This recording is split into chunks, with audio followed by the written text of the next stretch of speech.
नमस्कार साथियों, आपका स्वागत है आपके अपनी YouTube चैनल संस्कार चैनल पर। और आज हम सब बात करने वाले हैं सीटेट सीडीपी के बारे में, जिसमें हम पहले विकास के अवधारणा के और अधिगम के संबंध के बारे में बात कर चुके हैं। इसके बाद ये हमारा दूसरा चैप्टर है बाल विकास के सिद्धांत में हम बात करेंगे बाल विकास की अवधारणा।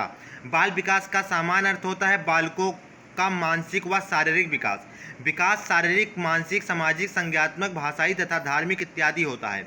विकास का संबंध गुणात्मक कार्यकुशलता, ज्ञान तक, नवीन विचारधारा एवं प्रेरणात्मक लंबाई में वृद्धि, भार में वृद्धि तथा अन्य दोनों से है।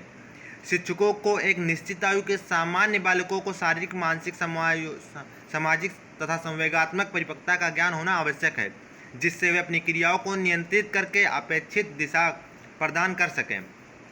स्किनर के अनुसार विकास एक क्रमिक एवं मंद गति से चलने वाली प्रक्रिया है। हार्लॉक के अनुसार बाल मनोविज्ञान का नाम बाल विकास इत्यादि इसलिए रखा गया क्योंकि विकास के अंतर्गत अब बालक के विकास के समस्त पहलुओं पर ध्यान केंद्रित किया जाता है, किसी एक पक्ष पर नहीं। कोरोवाक्रो के अनुसार बाल मनोविज्ञान वह मनोविज्ञान की शाखा है जिसमें जन्म से परिपक्वता तक विकसित हो रहे मानव का अध्ययन किया जाता है। अगर आप सभी चैनल पर नए हैं तो चैनल को सब्सक्राइब भी कर दीजिएगा। बाल विकास के सिद्धांत। बाल विकास के संदर्भ में कुछ महत्वपूर्ण सिद्धांतों का वर्णन निम्न प्रकार से किया जा रहा है। निरंतरता का सिद्धांत। इस सिद्धांत के अनुसार एक ना रुकने वाली प्रक्रिया है। माँ के गर्भ से ही यह प्रक्रिया प्रारंभ हो जाती है और मृत्यु पर्यंत चलती रहती है।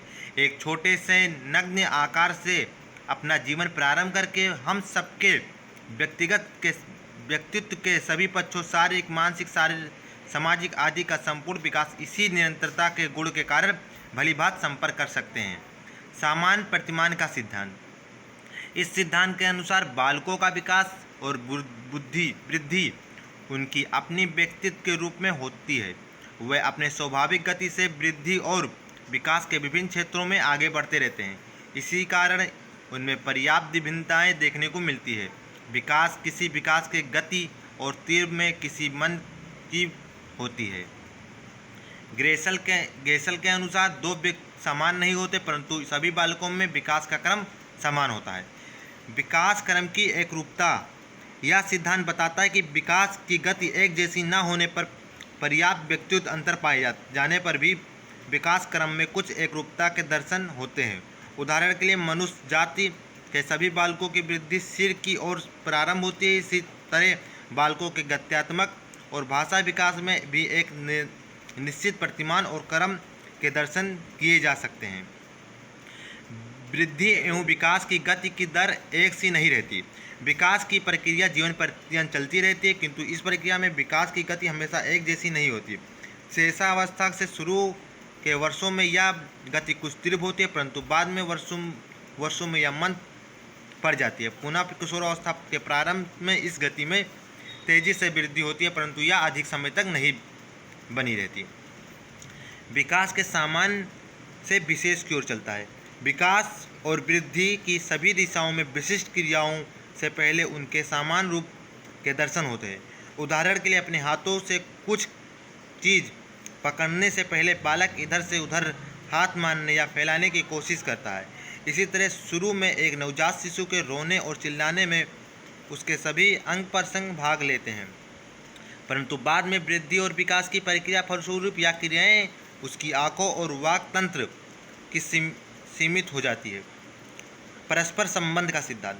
विकास के सभी आयाम जैसे शारीरिक, मानसिक, सामाजिक, संवेगात्मक आदि एक दूसरे से परस्पर संबंधित है। इनमें से किसी भी एक आयाम में होने वाली विकास सभी आयामों में होने वाले विकास को पूरी तरह प्रभावित करने की क्षमता रखता है। उदाहरण के लिए जिन बच्चों में औसत से अधिक वृद्धि होती है वह शारीरिक और सामाजिक विकास की दृष्टि से भी काफ़ी आगे बढ़े हुए पाए जाते हैं। दूसरी ओर एक क्षेत्र में भी पाई जाने वाली कमियां दूसरों क्षेत्र में हो रही प्रगति में बाधक सिद्ध होती है। यही कारण है कि शारीरिक विकास की दृष्टि से पिछड़े बालक संवेगात्मक, सामाजिक एवं बौद्धिक विकास में भी उतने पीछे रह जाते हैं। एकीकरण का सिद्धांत। विकास की प्रक्रिया एकीकरण का सिद्धांत का पालन करती है। इसके अनुसार बालक पहले संपूर्ण अंग को और फिर अंग के भागों को चलाना सीखता है। इसके बाद वह उन अंगों को में एकीकृत करना सीखता है। सामान्य से विशेष की ओर बढ़ते हुए विशेष प्रक्रियाओं का कोशिकाओं का एक साथ प्रयोग में लाना सीखता है। उदाहरण के लिए एक बालक पहले पूरे हाथ को, फिर पूरे उंगलियों को और फिर हाथ से और उंगलियों के साथ एक साथ चलना सीखता है। विकास की भविष्यवाणी की जा सकती है। एक बालक की अपनी बुद्धि और विकास की गति को ध्यान में रखकर उसके आगे बढ़ने की दिशा और स्वरूप के बारे में भविष्यवाणी की जा सकती है। उदाहरण के लिए एक बालक की कलाई की हड्डियों का एक्सरे किरणों से लिया जाने वाला चित्र यह बता सकता है कि उसका आकार प्रकार आगे चलकर किस प्रकार होगा। इसी तरह बालक की इस समय की मानसिक योग्यताओं को ज्ञान के सहारे उसके आगे के मानसिक विकास के बारे में पूर्वानुमान लगाया जा सकता है। विकास की दिशा का सिद्धांत। इस सिद्धांत के अनुसार बालक विकास की प्रक्रिया पूर्व निश्चित दिशा में आगे बढ़ती है। विकास की प्रक्रिया की यह दिशा व्यक्ति के वंशानुगत एवं वातावरण कारकों से प्रभावित होती है। इसके अनुसार बालक अब सबसे पहले अपने सिर और हाथों की गति का नियंत्रण करना सीखता है, उसके बाद फिर टांगों को, इसके बाद फिर वह अच्छी तरह बिना सहारे खड़ा होना और चलना सीखता है। विकास लंबवत सीधा ना होकर वर्तुलाकार होता है। बालक का विकास लंबवत सीधा ना होकर वर्तुलाकार होता है। एक सी गति सीधा चलकर विकास को प्राप्त नहीं होता, बल्कि बढ़ते हुए पीछे हटकर और अपने विकास को परिपक्व और अस्थायी बनाते हुए वर्तुलाकार आकृति की तरह आगे बढ़ता है। किसी एक अवस्था में वह तेजी से आगे बढ़ते हुए उसी गति से आगे नहीं जाता, बल्कि अपनी विकास की गति को धीमा करते हुए वर्षों में विश्राम लेता है। वह प्रतीत होता है ताकि प्राप्त वृद्धि और विकास को अस्थायी रूप से दिया जा सके। आंशिक पुनर्बनन का सिद्धांत।